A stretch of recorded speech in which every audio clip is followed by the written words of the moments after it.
everyone, it's Sarah and welcome to my crochet channel. Today's video I'm going to show you how to crochet this chevron headband. And as you can see, it can be made in lots of different colors for lots of different styles. You can find the crochet pattern for the chevron headband down in the notes underneath this video. To make a chevron headband, you're going to need about 2 ounces of yarn. This one is made with Red Heart Super Saver in their stripes. This one is made with Mandala Ombre, and this one is made with Caron Cotton Blends, and it has 4 different colored yarns. So you can use a striping yarn, you can use an ombre yarn, you can use different colored yarns, or you can use a solid. Now, you can use any yarn as long as it's a medium weight number 4 yarn. Like I said, Red Heart, Mandala, and Caron Cotton. So we have 4 different yarns that are all a medium weight number 4 yarn. And again, you're going to need about 2 ounces. And I'll explain to you how to do the sizing in just a minute. We're going to be crocheting today with our H hook, which is a 5.0 millimeter crochet hook. You're also going to need a needle for weaving in your ends, and of course, your scissors. The other thing that you might need is a tape measure. If you make the headband according to the pattern, you're going to get a headband that's about 20 to 22 inches. And keep in mind, it's very stretchy. And you don't want to make it too big or it won't stay on your head. I always suggest that if your head's, say, a 22, you make it in a 20, and then you've got plenty of room for stretch. 3 rows of the headband equal about an inch, and that will help you in determining how many rows that you need to make. And I'll explain that to you a little bit more as we go along. No matter how long you're making your headband, they all begin the same. We're going to make our slip knot, and then we're going to chain 14 chains.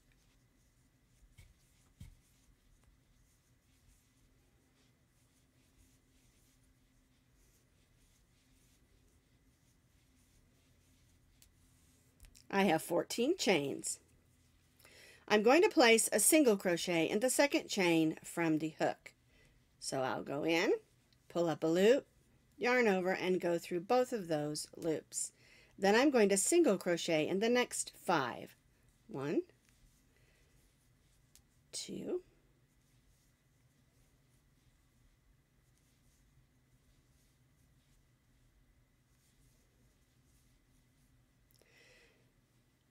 I placed a single crochet in the second chain from the hook, and then I single crocheted 5 more stitches. So I have 6 single crochets. In this next chain, we're going to stitch 3 single crochets, all in the same chain.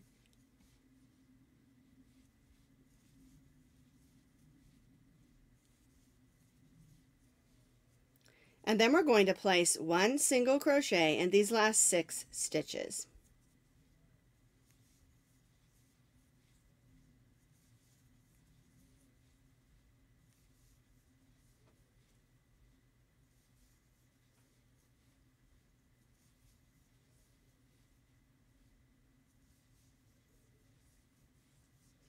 And then we'll chain 1. And you'll notice that you already see a chevron shape. We chained 1, and now we're going to turn.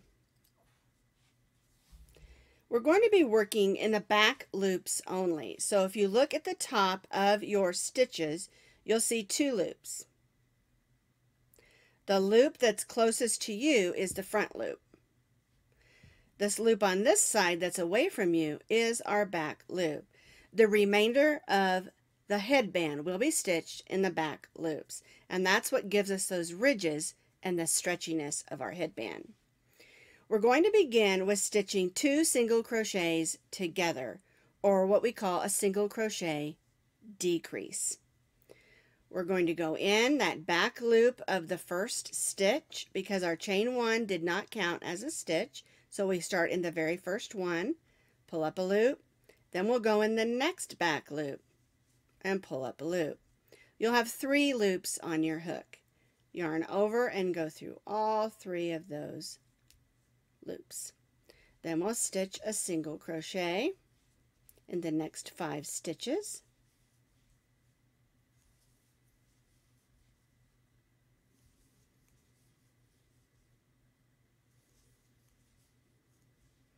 And I'm stitching in the back loops only. There's the front. Here's the back.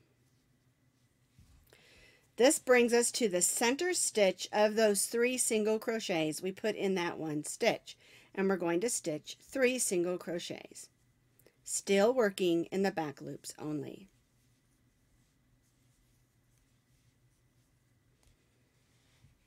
So we stitched the first 2 together. We stitched 5 single crochets, then we stitched 3 in the center stitch of those 3 in the center. Now we're going to stitch 1 single crochet, still working in the back loops, in the next 5 stitches.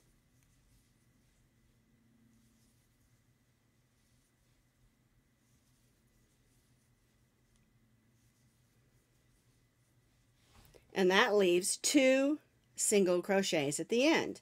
And we're going to stitch those 2 single crochets together like we did at the beginning by going through both and pulling up a loop.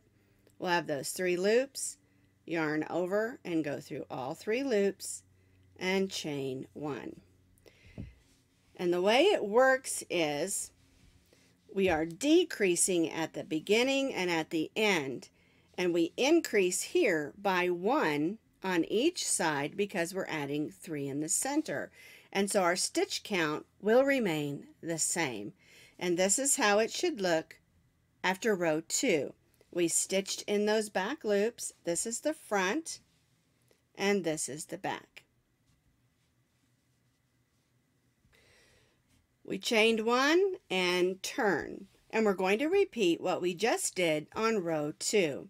Again, we're stitching in the back loops only, so we're going to go in the first stitch and pull up a loop, the next stitch and pull up a loop, yarn over and go through all 3 of those loops.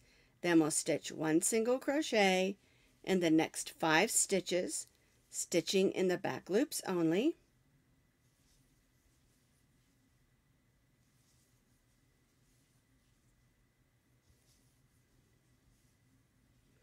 Brings us to the center stitch of those 3, and we stitch 3, working again in the back loops only. 3 single crochets in that center stitch. Then we'll stitch 1 single crochet in the next 5, again working in the back loops only.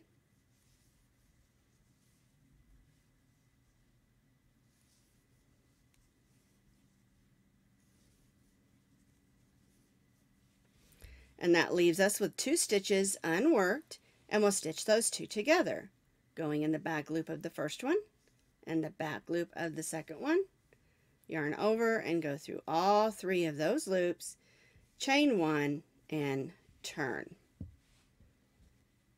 And there's row 3. Now if you're following the written pattern on my blog, you're going to see that there are color changes in it. And that's what this one is here. We started with one color, then we changed to yellow, then we changed to pink, and we finished with another color, or you can use the same color. The color changes in the pattern are in there for the basic style, but you can do yours however you want to. You can leave it all the same. You can only have 2 color changes. You can have 20 color changes. It's up to you. But I do want to show you how to do the color change. So I've got a little bit of lime green here that I'm going to show you. Let's find the end. And what you do when you do a color change is, of course, you're going to cut your yarn. And we're going to take out that chain 1, because what I want you to do is when you do your color change, to bring your new color in and then do your chain 1. If you do your chain 1 before the color change, you end up with that little bit of blue or whatever color you're working with, and then it'll stick out. And then, but once you do your color change, you go back in and do things exactly the same, stitching the first two together. Then you stitch those 5, always working in the back loops.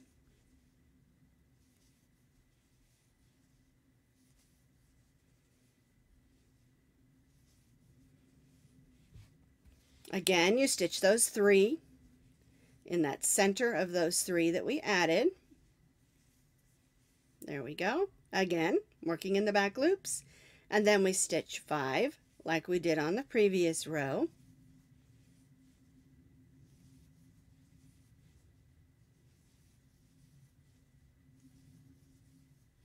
Then we'll stitch those last 2 together, just like we did on the previous row.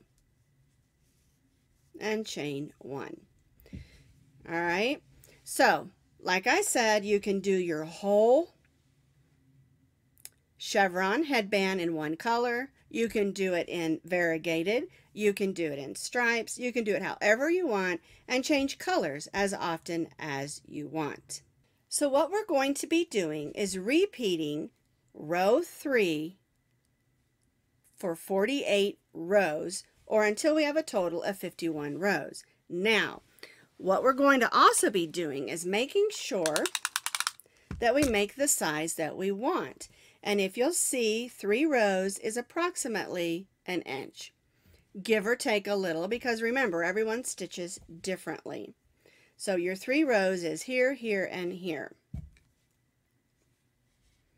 So it's approximately an inch when it's not stretched out, and keep that in mind as well. And so you can make this in any size that you want. Just measure the head of the person that you're going to make it for and do 3 rows per inch. And remember, it's very stretchy. And like I always say, I subtract 2 inches from the size because it makes a very stretchy headband.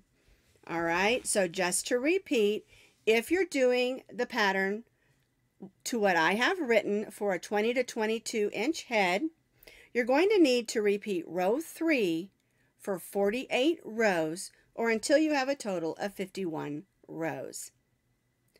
If you're adjusting the pattern, you'll need to do 3 rows per inch. I've completed as many rows as I need for my headband, and I wanted you first to see just how stretchy this is.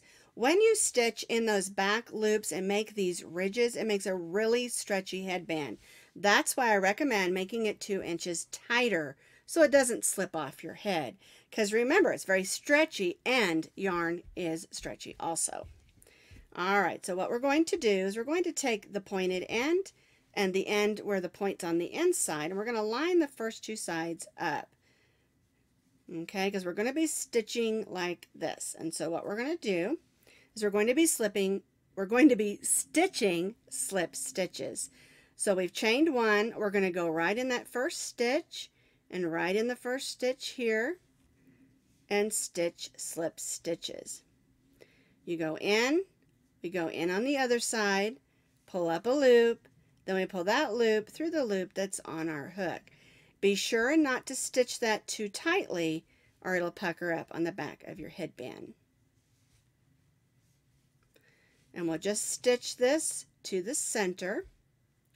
And we're not stitching in the back loops. We're going through both loops, as you can see, because we want a really nice, secure join. We don't want our headband to come apart or have stretchy holes. So I like to go on this row and do through both of those loops so it's nice and secure. All right, now I've stitched to the center. There's my last slip stitch. I'm going to go in the center stitch here and the hole on this side where we did the chain and stitch a slip stitch. And then I'm going to turn this so that this side lines up.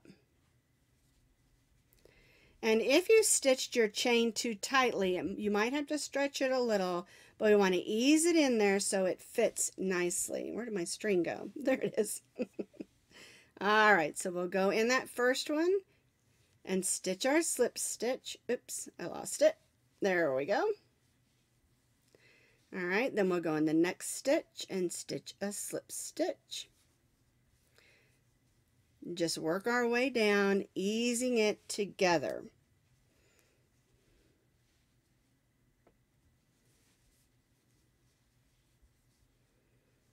This is the most complicated part of this headband. So you see it's really simple to make. And once you get the hang of the join, it's no big deal.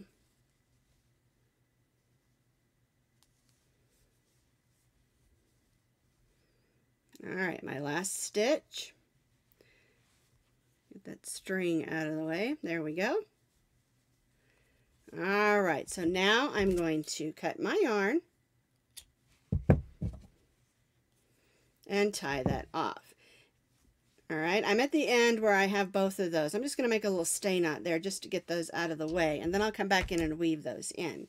Now, where we stitch this is the inside, so we're going to flip this over, and you'll see that you can hardly even see where we did our join. See, here's my join where I stitched it together, and this is what it looks like on the front. Now I have my chevron headband, and again, this is Red Heart Super Saver in one of their new striped colors, and this is a great way to do headbands like in school colors or team colors, or someone has a favorite like soccer team or baseball team. You can make these in their favorite colors. You can do striping, variegated, whatever you want to do. It's up to your imagination. So like I said, you can use worsted weight acrylic, you can use the Mandala ombre, and of course this is striping yarn, or you can change your colors as often as you like on this one. And remember, if you're following the written pattern, it's written for color changes, and if you're doing it in a solid or variegated where you're not changing colors, just disregard those color changes.